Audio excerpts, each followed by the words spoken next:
All right, so we're going deep on AI scaling laws today. The scaling laws. Yeah, but don't worry, it's not as complex as it sounds. Okay. Okay. Basically, they're the key to figuring out why AI is suddenly changing so fast.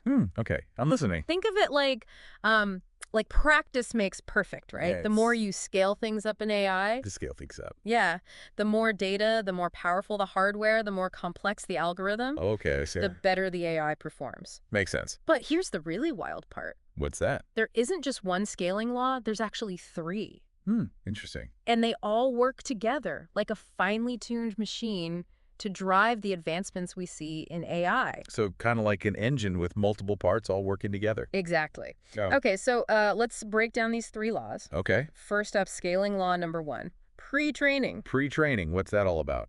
You can think of pre-training as like laying the foundation for the AI. Okay, so like the basics. Exactly. It's like teaching a child the alphabet and basic grammar. Right. We give the AI massive amounts of data like text, images, videos, everything. Wow. So it's exposed to a lot of information. Oh, yeah, a ton. And this helps the AI build a basic understanding of how the world works. That's fascinating. So, like boot camp for AI, getting it ready for the big leagues. Okay, so how much data are we talking about here? Oh, it's way more than just a lot. More than a lot. Way more. Get this. It's predicted that in the next few years, humans will create more data than in all of history combined. Whoa, that's mind-blowing. It's crazy, right? And all that data, it's like fuel for the AI engine. It gives it all this knowledge to learn from. Exactly. Okay, so the AI's gone through boot camp, learned the basics. So what's next? Well, that's where scaling law number two comes in, post-training. Post-training. I'm intrigued. This is where we take all that basic knowledge and start fine-tuning it. Ah, so kind of like refining it. Yeah. We're turning the AI from a generalist into a specialist. Like taking an athlete who is already in great shape and training them for a specific sport. Exactly. Think of it like giving the AI a personal coach. So sewn in to guide its development. Yeah, we use techniques like reinforcement learning. It's kind of like training a dog with treats. Oh, interesting. You reward good behavior, and over time, the dog learns to do the tricks. So we do the same with the AI. Yep. We use similar methods to guide it towards specific goals. That's incredible. For example, if we wanted to get good at coding, we reward it when it creates code that works correctly. So it's learning by doing and getting feedback along the way. Precisely. It's all about refining those skills. Making the AI really good at what it's supposed to do. Yep. I also read about something called self-practice as part of post-training. Self-practice. I'm not sure I follow. So imagine giving the AI a hard math problem. Okay, I'm imagining it. With self-practice, it uses known answers to try and solve the problem, iterating over and over. So it keeps trying until it gets it right. Exactly. It's like a student doing practice problems before a test. That makes sense. The more it practices, the better it gets. Wow. That's pretty advanced. It is, right. It's constantly learning and improving. This is all pretty incredible. Yeah, definitely. But there's still one more scaling law. Oh. And this is where things get truly mind-blowing. Okay, now I'm really curious. Scaling law number three, test time scaling. This one focuses on how the AI performs during use, not just training.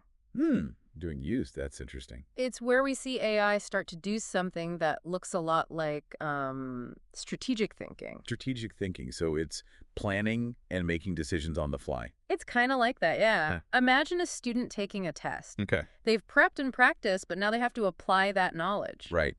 In real time. Test time scaling is about how the AI allocates its resources during that test. Resources. Yeah, like it decides how much computational power to use based on how hard the task is. Wow, so it's adapting its approach based on the situation. Exactly, like a human brain shifting gears. That's fascinating. It's not just what the AI knows, it's how it uses that knowledge when it matters. This is where things start to feel a bit sci-fi, you know? It's pretty amazing. Right. And it's leading to AI that can do things we never thought possible just a few years ago. Like what kinds of things? Like breaking down problems, figuring out different solutions, even working step by step, just like a human. That's wild. It really is. This is what people are talking about when they use words like reasoning and long thinking with AI. So it's not just memorizing facts, it's understanding how to use them to solve problems. Exactly. And this is why test time scaling is so key to understanding the recent big leaps in AI, like ChatGPT and Gemini Pro. Oh, I see. These models can think on their feet, adapt, even come up with creative solutions. All because of this third scaling law. Exactly. It's amazing, right? It really is. So we have these three scaling laws working together. Yep. Pre-training sets the foundation, post-training refines skills, and test time scaling unleashes the strategic thinking, like a well-oiled machine. But what does this actually look like? Can you give me some specific examples? Absolutely. Sure. Let's talk about few-shot reasoning. Remember how pre-training gives AI a basic understanding of the world? Yeah, like the boot camp we talked about. Right. Few-shot reasoning takes that a step further. Imagine showing a kid a few pictures of cats. Okay. Then you show them a lion. Even though they've never seen a lion before, they might guess it's a type of cat because of the similarities. Ah, I see. They're making connections based on limited information. Exactly. Few-shot reasoning lets AI do the same thing. So it can learn from just a few examples. Yep. It can extrapolate and apply its knowledge to totally new situations. That's really impressive. It is. And this ability is changing AI development big time. How so? It means we don't need huge data sets for every single task. AI can learn on the fly, adapting and solving problems it's never seen before. So it's becoming more like how humans learn, more flexible. Exactly. More adaptable. And it's all thanks to how these three scaling laws work together. That's incredible. You mentioned other examples. What else can these superpowered AIs do? Well, there's also chain of thought prompting. This is where we guide the AI through problems step by step. Sounds interesting. It's like teaching someone to bake a cake. You give them a recipe and they follow each instruction. Okay, so we give the AI a roadmap. Exactly. And the amazing thing is that bigger AI models, thanks to their test time scaling abilities, are really good at following these chains of thought. So they can break down complex problems and solve them systematically. Exactly. Almost like a detective following clues. That's wild. It's not just brute force calculation, it's like logical thinking. You're right. It's like the AI is developing its own internal logic, a way of making sense of the world. That's fascinating. And this logical reasoning is allowing AI to tackle more and more complex tasks. Yeah. Writing code, making music, even scientific research. The possibilities are endless. This is amazing. But are there any downsides to all this scaling? Any risks we need to be aware of? That's a great question and definitely something to consider as AI continues to evolve. One of the biggest concerns is bias. Remember how AI learns from massive data sets during pre-training? Yeah, the foundation of its knowledge. Right. If those data sets contain biases, the AI can pick them up and even amplify them. So, like teaching a kid with outdated textbooks, they might learn incorrect or prejudiced information without realizing it. Exactly. And that's why we need to be really careful about the data we use to train AI models. We need to make sure it's diverse and representative, free from harmful biases. Absolutely. Otherwise, we risk creating AI systems that reflect the worst parts of society. That's a really important point. It's not just about building bigger AI models. Right. It's about building better ones. Models that are fair, ethical, aligned with our values. Exactly. And that leads to another important point, the resources needed for all this scaling. Training these huge models takes massive computing power and energy. So it's not just about the algorithms, it's about the infrastructure too. Exactly. As AI models get bigger and more complex, we need to find better ways to power them. Otherwise, we risk creating a technology that's both environmentally unsustainable and only accessible to a few. That's right. We need to make sure AI is accessible and beneficial to everyone, not just a select few. Absolutely. So we need to find the right balance. Between pushing the boundaries of innovation and ensuring responsible development and deployment of AI. Okay, so we've got these three scaling laws. Pre-training, post-training, and test time scaling, all driving incredible advancements in AI. But as with any powerful technology, there are risks, from bias to resource consumption. Understanding these scaling laws is crucial for navigating this landscape responsibly. Now, I want to talk about another exciting aspect of AI development that ties into all of this: synthetic data. Ah, yes, synthetic data, a Yeah. real game changer in AI. It brings incredible opportunities and, of course, some unique challenges. Okay, before we get too deep into synthetic data, can you just remind me, what exactly is it again? It's basically artificially generated information that mimics real-world data. So it's fake data. In a way, yes. But it's fake data designed to be as realistic as possible. Think of it like building a virtual world that mirrors the real world, but without the privacy concerns and limitations of using real data. Oh, interesting. So instead of training AI on data from the real world, which can be messy and sometimes even dangerous to collect, we're creating a kind of digital sandbox where the AI can learn and experiment without real-world consequences. Exactly. And this is really important in areas like healthcare, finance, and self-driving cars, where using real data can be super sensitive and risky. Synthetic data lets us train AI models in these areas without compromising privacy or safety. That makes a lot of sense. So it's like having the best of both worlds. We get the richness and complexity of real-world data, but without the ethical concerns. But how do we actually create synthetic data? Is it like building a video game with virtual characters and environments? It can be. Ah, There are all sorts of techniques for creating synthetic data, from simple rule-based systems to some pretty sophisticated AI models called generative adversarial networks, or GANs for short. GANs, those sound intense. They are pretty cool. Basically, GANs are AI that learn the patterns and relationships within real data, and then use that knowledge to create new synthetic data that's statistically very similar to the real thing. Wow, so it's like the AI is learning to become a master forger. You got it. Yeah. And this ability to create such realistic synthetic data is what makes it so revolutionary in AI. It opens up a whole new world of possibilities for training AI that's more robust, more reliable, and more ethical. This is all incredibly fascinating. But let's take a quick break here. When we come back, we'll explore the specific benefits of using synthetic data, the potential downsides, and the ethical stuff we need to consider. Okay, so we've covered that synthetic data is like this artificially generated information, and we can use it to train AI. Right. But I'm still kind of curious about, like, what's the real advantage of using this fake data over the real stuff? Well, one of the biggest perks is data augmentation. Data augmentation. Yeah, sometimes we just don't have enough real-world data to train these AI models effectively, Hmm. especially for, like, specific tasks. Okay, yeah, I get that. Synthetic data lets us basically beef up our existing data sets. Beef them up. Yeah, create a much bigger and more diverse training ground for the AI. Gotcha. So it's like giving the AI a bigger playground to learn in, right? Exactly. Yeah. That's a great way to put it. And with this bigger, more varied training set, the AI can develop a much deeper understanding of whatever we're trying to teach it. But the cool thing is, the benefits go beyond just having more data. Oh, really? Yeah.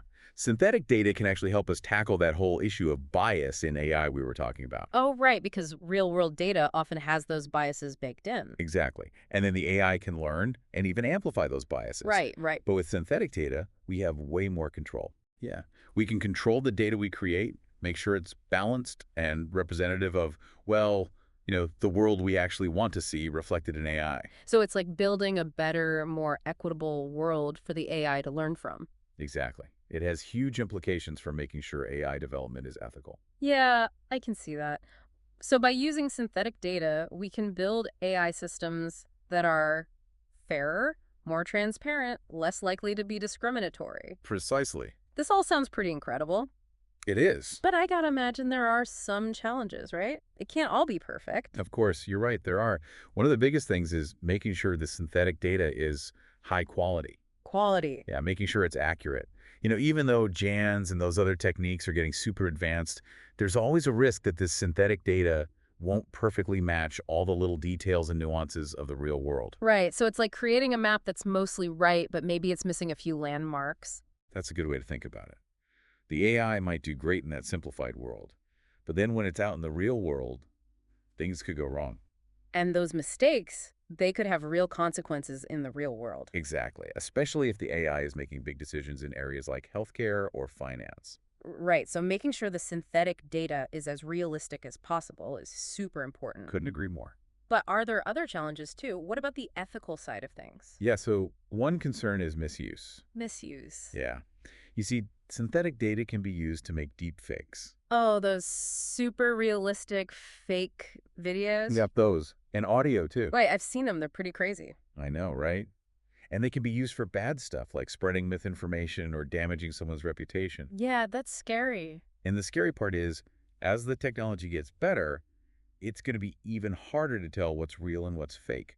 It's like any powerful tool, I guess. It can be used for good or for evil. Exactly. We have to figure out, as a society, how to manage these risks. So being careful and responsible is key, right? Absolutely. We need to understand the possible downsides of synthetic data and work to mitigate them. Develop safeguards to prevent people from using it for bad things. Makes sense. We need to be transparent about how synthetic data is made and used, and really encourage people to think critically about the information they see online. So basically, we're going to have to get a lot smarter about how we tell truth from fiction in the age of AI. You got it. Media literacy and critical thinking skills are going to be more crucial than ever before. But let's not forget about all the amazing things synthetic data can do. If we use it wisely, it could revolutionize so many things, Like what? like healthcare. We could use synthetic data to train AI models to catch diseases earlier and more accurately. Wow, really? Yeah, we could even personalize treatment plans based on someone's genes. So it's like giving doctors this incredible ability to see things they couldn't before and make better decisions about their patients. Exactly. And think about education. We could use synthetic data to create individual learning experiences for each student. Tailored to their specific needs. Exactly. Imagine if every student had a virtual tutor available all the time, giving them personalized feedback and help. That would be incredible. It would make learning so much more engaging and effective. Right. And it would make education accessible to everyone, regardless of their background. And then there's scientific research. What about it? We could use synthetic data to run simulations of complex experiments that would be too expensive or dangerous to do in real life. Oh, wow, that's interesting. We could even use it to analyze massive amounts of data to find patterns and insights that humans would never see. So it's like giving scientists a virtual lab to test out all sorts of ideas without any real-world risks. You got it. And that's just the tip of the iceberg. That's amazing. As the technology keeps getting better, I think we'll find even more ways to use synthetic data to solve real problems. So it's a powerful tool. And like we said, it can be used for good or bad. It's up to us to make the right choices. I couldn't agree more. And this actually brings us back to those 3 scaling laws we talked about earlier. As we create more and more powerful AI, using them ethically and responsibly is absolutely crucial. It's not enough to just focus on making AI bigger and faster. Right. We need to ensure that AI aligns with our values, that it serves humanity, and that it helps create a more just world for everyone. I completely agree. It's about finding the right way for AI to help us solve the biggest challenges we face. I think that's a great point. So we've talked about these 3 scaling laws that are shaping the future of AI: pre-training, post-training, and test time scaling. We've seen how they work together to give AI some amazing capabilities like few-shot reasoning and chain of thought prompting. And we've talked about the exciting potential of synthetic data, how it could revolutionize AI, and what we need to think about ethically. But how does this all affect the world outside the lab? How will it impact our everyday lives? Well, no one can predict the future for sure, but it's a really good question. No crystal ball, huh? Not exactly. But you know what? Understanding these scaling laws gives us a framework to think about what might be possible. It's like peeking into the future, even if we don't know all the details yet. I like that. So no concrete predictions, but maybe some educated guesses. What are some ways these advancements could change things for everyday people? Well, one thing that seems pretty likely is AI becoming even more integrated into our daily lives. Even more than now. Oh yeah, way more. Almost like it becomes a utility, something we rely on all the time. Imagine AI assistants that don't just answer your questions. Okay, what else? They anticipate your needs, take care of those boring tasks we all hate, and offer super personalized recommendations for everything, like what to watch or even healthcare advice. So it's like having a personal assistant who's super smart and always one step ahead. Sounds pretty cool. It does. Right. But of course, we have to be careful with all this powerful technology. We need to pay attention to stuff like data privacy, make sure we don't lose our own ability to think for ourselves. Right, we don't want to become too dependent on AI. Exactly. It's like with any tool, you have to use it responsibly and not let it take over. And this leads to another important point. Humans need to stay involved as AI keeps developing. We can't just let it run wild just because it's getting smarter. We need to be thoughtful about its development and use it ethically. So we need to be in the driver's seat. Exactly. It's not about handing over control to machines. It's about guiding them in a direction that benefits everyone. Makes sense. And this is everyone's responsibility, right? Absolutely. Yeah. It's a conversation that needs to involve scientists, policymakers, ethicists, everyone. We all need to be part of shaping the future of AI. I agree. So we've covered a lot of ground today. We talked about the scaling laws driving AI's evolution, the potential and risks of synthetic data, and the ethical questions we need to grapple with. It seems like the world of AI is always changing, and it's definitely going to keep shaping our lives in ways we can't even imagine yet. Yeah, for sure. It's exciting and a little bit daunting at the same time. The future of AI is full of possibilities, both good and bad. And the decisions we make today are going to determine what kind of future we create. I like that. It's both exciting and a little bit scary at the same time. Exactly. So, stay curious, stay informed, and stay involved. The future of AI depends on it. Okay, so we've been talking about all these cool things with AI, like those scaling laws and synthetic data. Yeah, it's been a wild ride It has. But at the end of the day, I keep thinking about what it all means for us. for us humans. Exactly. Like, how will AI actually impact our lives, not just the stuff inside computers, That's the million-dollar question, right? It is. And I know no one can predict the future perfectly. Yeah, no crystal ball, unfortunately. But understanding those scaling laws, does that give us any clues? It definitely gives us a framework for thinking about what might be possible. Okay, so maybe we don't have all the answers, but we have some ideas. Exactly. It's like, imagine you're looking at the blueprints for a building, right? Okay, I'm picturing it. You can see the general structure, the layout, even some of the details. But the building's not finished yet. Right. So we might not know exactly what the finished product will look like, but we have a pretty good sense of what it could be. That's a great analogy. So, no crystal ball, but maybe some educated guesses. What are some ways all this AI stuff could change things for everyday people? Well, one thing that seems pretty likely is that AI will become more and more woven into our daily lives. Even more than it is now. Oh, yeah, way more. It'll be like almost like a utility, A utility. like electricity or running water, Yeah. something we just use all the time without even thinking about it. Okay, I'm starting to see where you're going with this. Imagine AI assistants that can, anticipate your needs before you even know them. Whoa, that's kind of freaky, but also really cool. Right.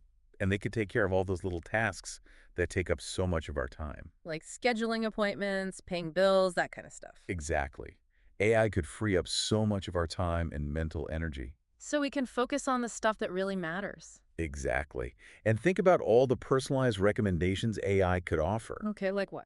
Everything from health advice to entertainment suggestions to even helping you make big life decisions. So it's like having a super smart personal assistant always there to help you out. Exactly. But of course, there's a flip side to all this, right? Oh, I'm sure there is. What kind of downsides are we talking about? Well, one big one is privacy. Right. If AI is going to anticipate our needs and offer personalized advice, it's going to need a lot of data about us. Exactly. And we need to be very careful about who has access to that data and how it's being used. We need to make sure AI is used to empower us, not exploit us. That's a tricky balance, isn't it? It is. And then there's the whole issue of becoming too reliant on AI. We need to make sure we don't lose our own ability to think critically and make decisions for ourselves. It's like any tool, right? You have to use it wisely and not let it control you. Exactly.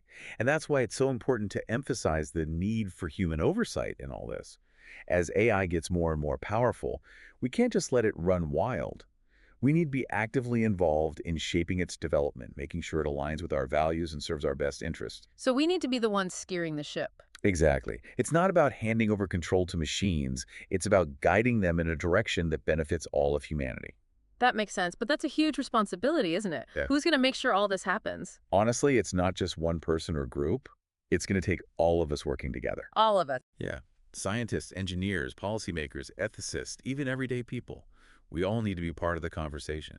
We need to be asking the tough questions, setting ethical guidelines, and holding each other accountable. That's a powerful message. It's not just about the technology, it's about our choices, our values, our vision for the future. I couldn't agree more. The future of AI is not predetermined. It's something we're all creating together. Wow, this has been a truly mind-blowing deep dive. We've talked about so much. Those crazy scaling laws that are making AI so powerful, the possibilities and risks of synthetic data, and now these really big questions about the future of humanity in an age of super intelligent machines. It's a lot to take in, for sure. But I think the most important thing to remember is that the future of AI is not set in stone. It's something we're shaping right now with every decision we make. And that's a powerful thought. So to everyone listening, keep learning, keep asking questions, and keep engaging in the conversation about AI. The future is literally in our hands. And that wraps up another deep dive, folks. Thanks for joining us.